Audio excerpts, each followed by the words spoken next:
Hello, and welcome to another segment of Smoke Signals. I'm your host for today's show, Lieutenant Chris Taylor from the LaGrange Fire Department. We have a great show lined up for you today. We have a special guest that'll be here from the Georgia Poison Center. So, drop your remote, sit back and relax, because you're about to watch Smoke Signals.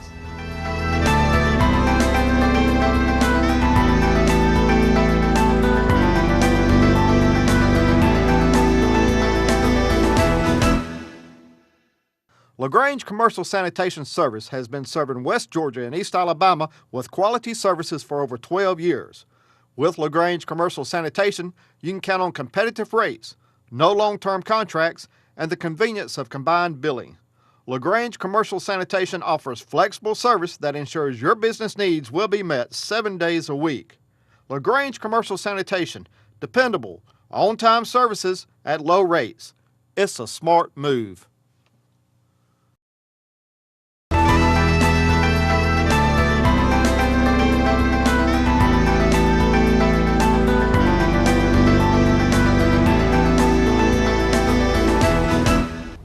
Hello and welcome back.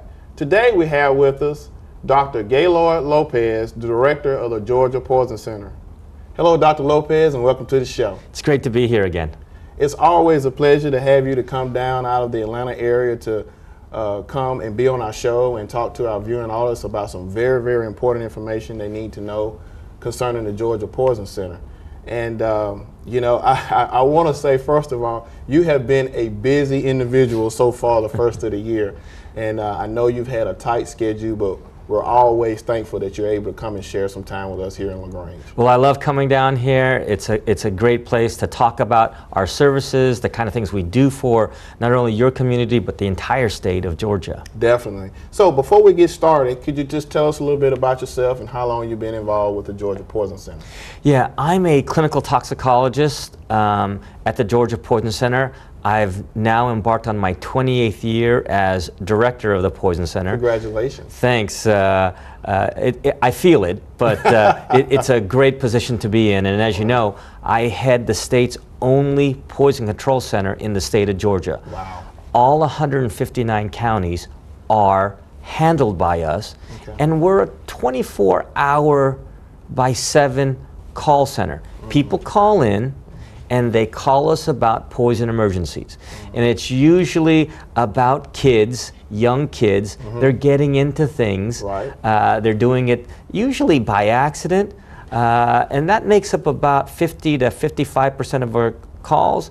And then the rest are adults that we get called about. So human poisonings is our bread and butter. Okay, sounds good. Now, remind us the services that are provided by the Poison Center, and tell us how the center operates. Yeah, there are a number of things that the Poison Center provides. As I said, poisoning, human poisoning is our bread and butter, but we also do animal poison control. Mm-hmm. So if you have a pet, and let's be honest, they're family members. Right. If they get into drugs, chemicals, pesticides, whatever the case may be, people call us around the clock. The other thing people would be surprised that we do is we're the animal bite center of Georgia. So what does that mean? It means that if an animal bites you and you're worried about rabies, we handle that call. Because here's the thing. If you get bitten by an animal that happens to be rabid, right, and you come down with symptoms, there's only about 100% chance you're going to die. Only about 100. Wow.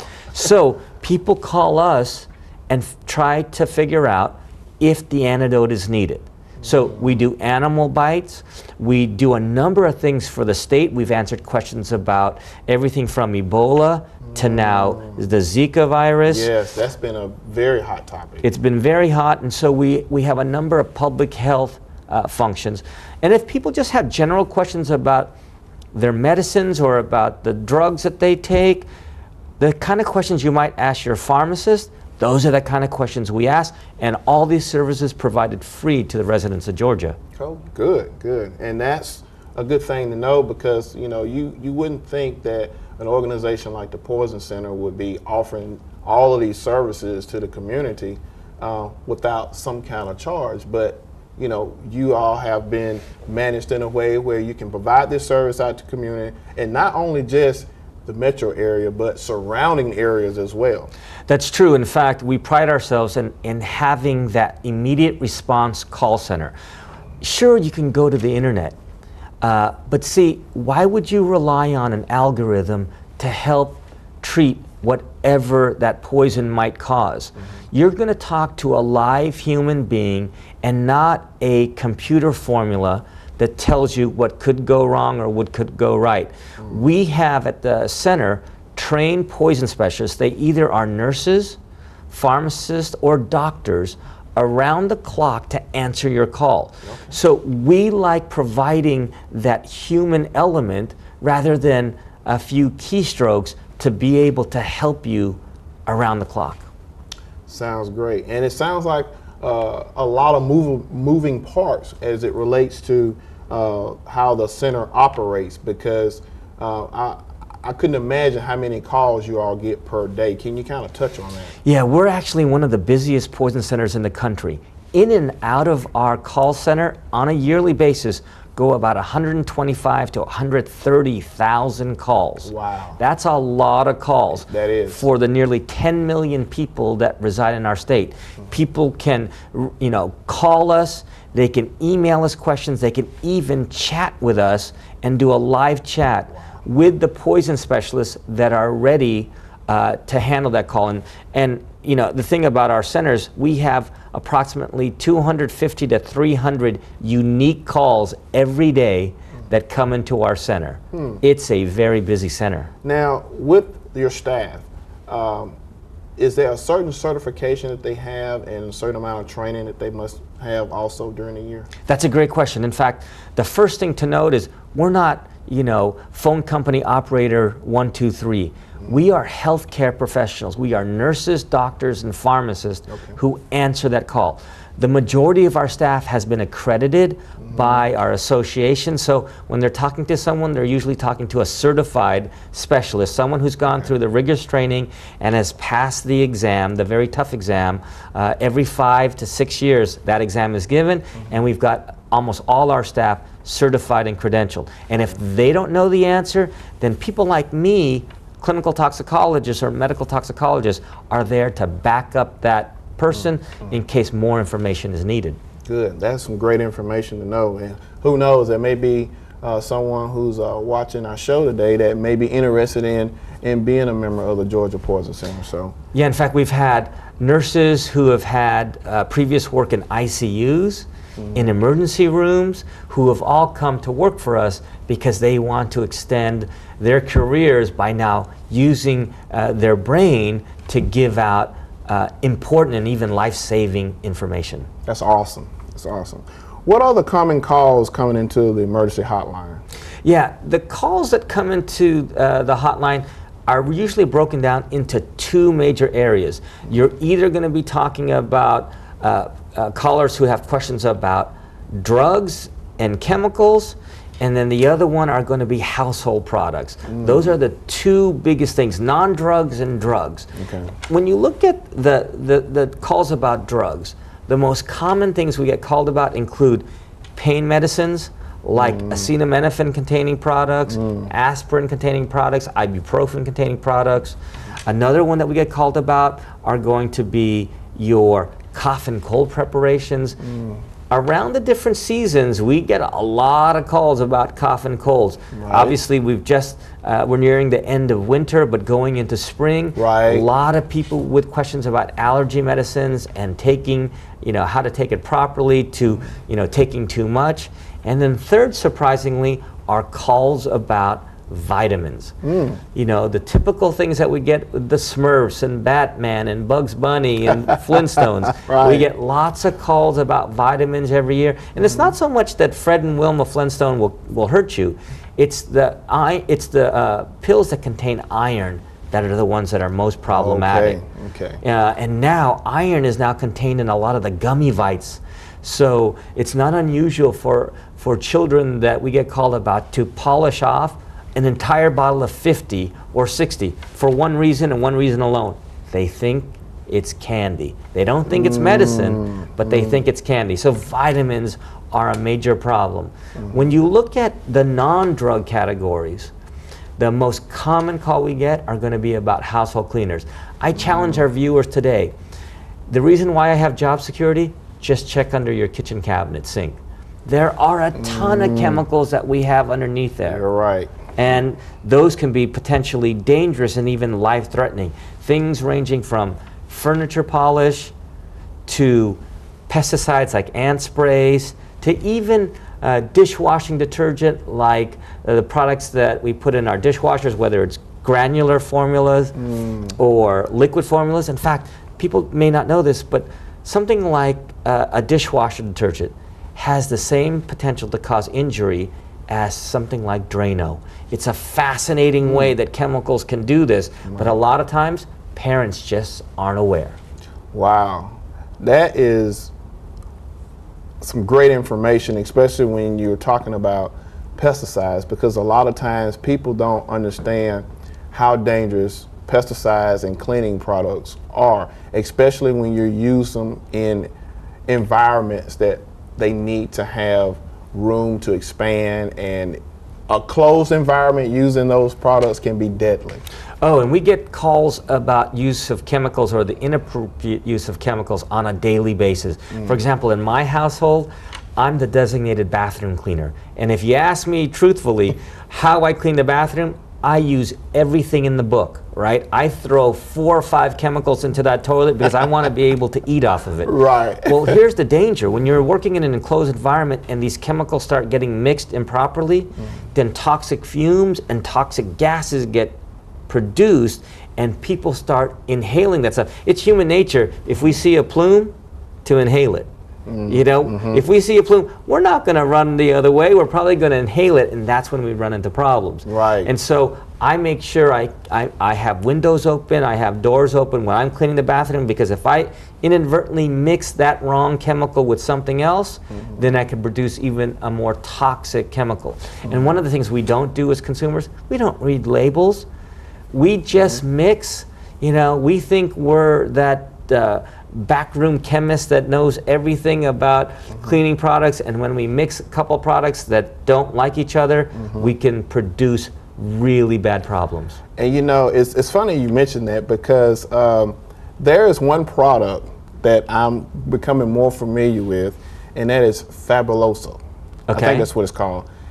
It is a cleaning product and it smells wonderful, but in the hands of the wrong person, especially a child, it could be very, very life-threatening. And in fact, you mentioned a very important point. One of the risk factors that we see with poisonings in children is the fact that these things smell great, they taste great in some cases, and they're attracted to color. So kids don't usually read at 1, 2, or 3 years of age. They're going to products that are attractive, that smell great, and when you talk about these cleaning products, in some cases, a swallow or 2 can be very dangerous, and in rare cases, even life-threatening. Yes, that is awesome. You have given us a wealth of information about the Poison Center, your staff, and some of the calls that you have to come in to come into your hotline. We're going to take a quick break, and when we come back, we'll have more here on Smoke Signals. So stay tuned.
Welcome back. I've been talking with Dr.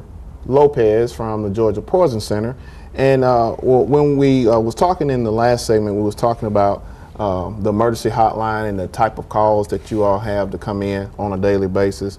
Now, if you could just shed some light on what are some of the most interesting calls you've had in the past year. Well, you know, we're moving into March and into warmer weather. And typically when you move into warmer weather, you're out and about a little bit more.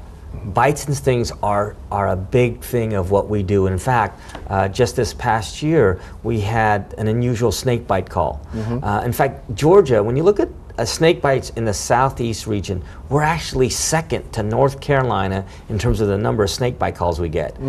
Yearly, we handle in the neighborhood of 450 to almost 600 snake bite calls during the season. Wow. And March is the beginning of the season because it starts getting warm. Right. We had this case of this young 20-something who was actually in the backyard just doing some basic yard work, but he was in his flip-flops.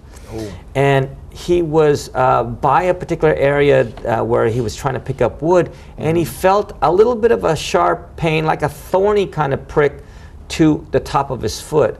Well, he didn't think too much of it and continued on and about his routine there. And then he noticed that it was a little bit more stinging and it felt a little bit more throbbing, so he looked down and he reached down to scratch his top of his foot when the snake struck a second time. Wow. So not only did it get the top of his foot, but as he went down to rub his top of his foot, he got bit on the top of his hand by the same snake. So snake bite calls are a real big deal. In fact, your audience may not be aware, but there is a first aid treatment of snake bite that all of us have at home. You know what those are? Car keys. Get yourself to emergency care. Quickly, because the venom can work fairly quickly, and most of us are within 15 to 20 minutes of a hospital, so getting to a hospital is our first concern. Then it's a matter of, do we worry about the antidote? Should we give it or not? Okay. The antidote's fairly safe and effective, but here's the thing, it's very expensive, and we're not going to give the antidote to everyone who says, you know, they've been bitten by a snake. We go through a very elaborate process to decide whether or not the patient's a good candidate for snake bites. And in Georgia, middle Georgia and above, we get a lot of calls about snake bites, primarily copperheads and rattlers, and these are two of the more venomous snakes that we have in our state.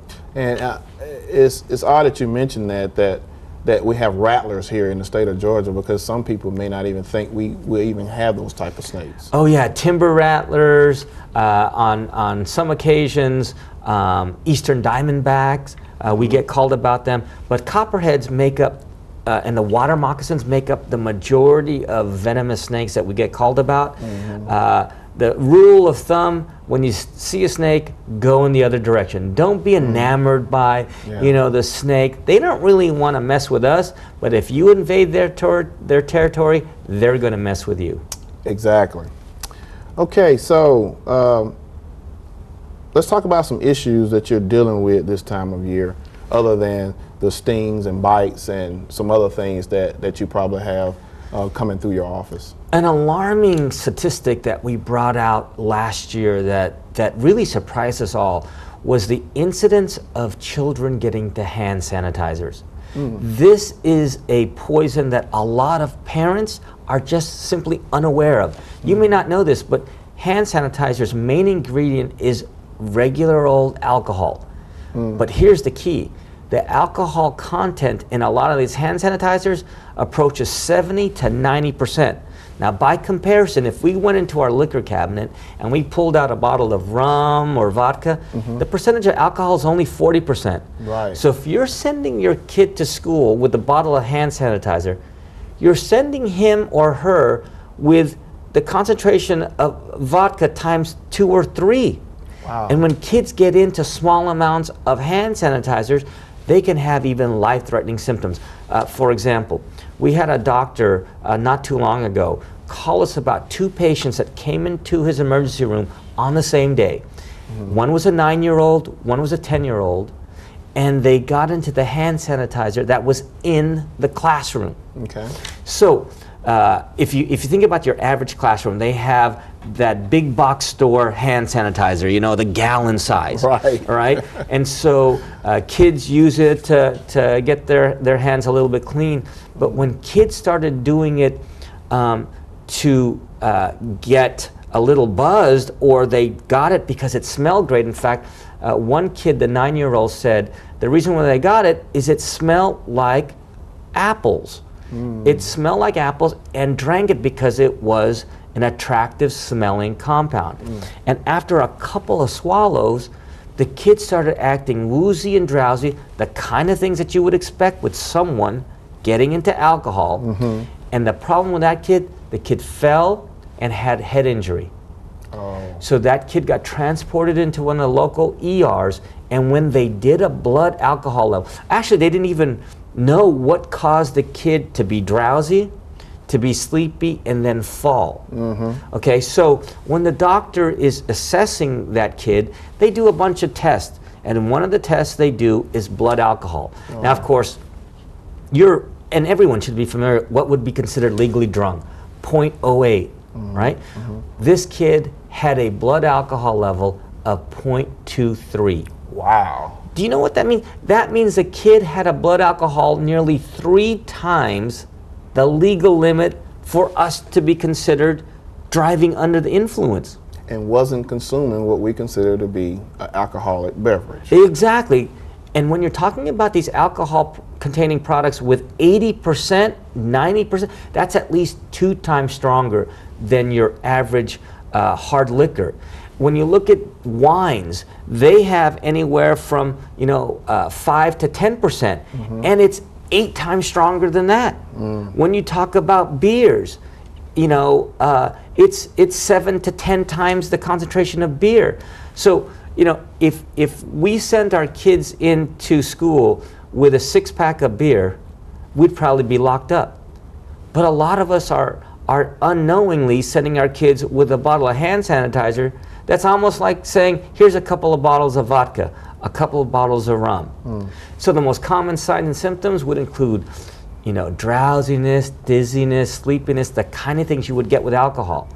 And when these kids are being measured with alcohol in their system, it's amazingly high. The second kid that came in was a kid that came in and was drowsy, went home. The mother didn't understand why the kid was lethargic, moving slowly, had slurred speech, brought him in because she was concerned.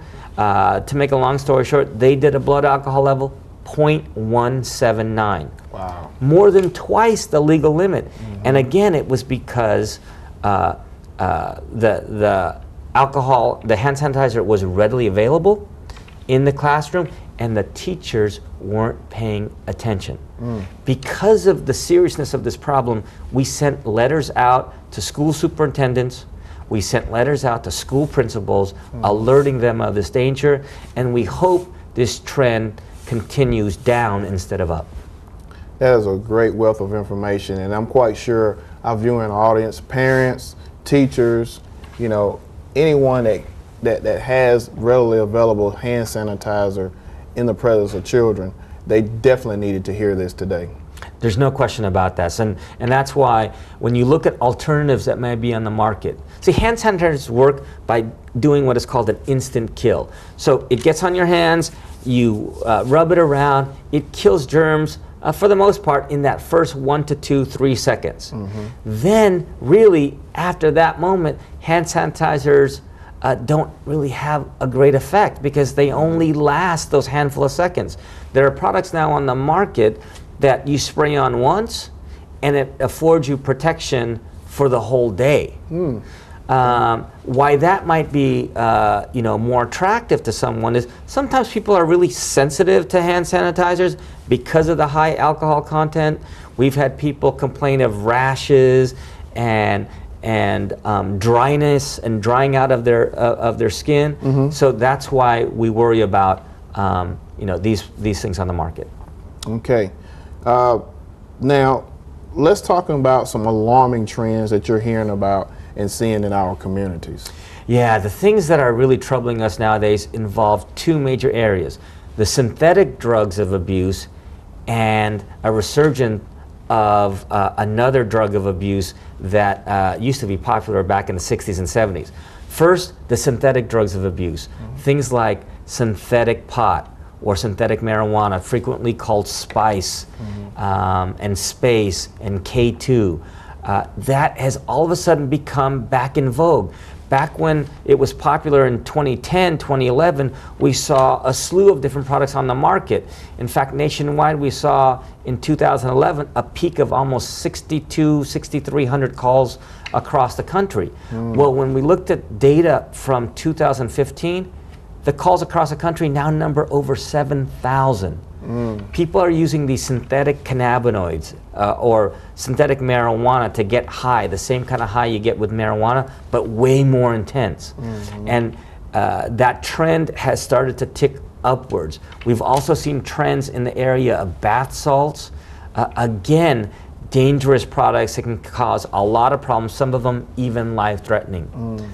The thing that really concerns us now is the resurgence of the use of heroin. We're starting to see people who are taking heroin, sometimes succumbing. We've seen pop culture where famous actors have gotten into too much heroin and died. There was an actor that was on Glee. There was an actor that was in the Mockingjay movies. These people have succumbed to heroin, and heroin is a dangerous drug. Yeah, and I think you are actually going to be doing some presentations in reference to the heroin problem across the state of Georgia. I am. In fact, when you look at prescription drug use, our nation has been ravaged by prescription drug abuse. In fact, for the year where we have data, the last year we have data, 2014, over 47,000 prescription drug overdoses in our country.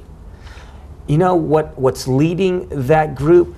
The painkillers like the Vicodins and the Percocet, along with heroin, account for 61% of drug overdose deaths. Wow. What that translates to is someone dying from an opiate or heroin every 21 minutes.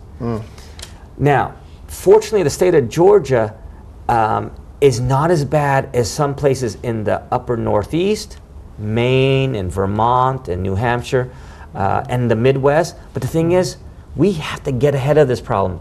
If not, kids in our communities will die, and they have died over the last year or two.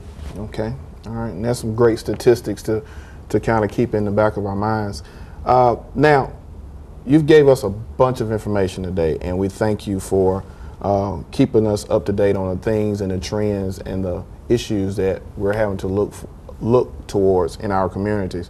If you could, if anybody wanted to get some information about the Georgia Poison Center, how can they reach you all? Yeah, we can be reached two different ways. You can visit us on the website, and our website is www.georgiapoisoncenter.org, and that's all spelled out.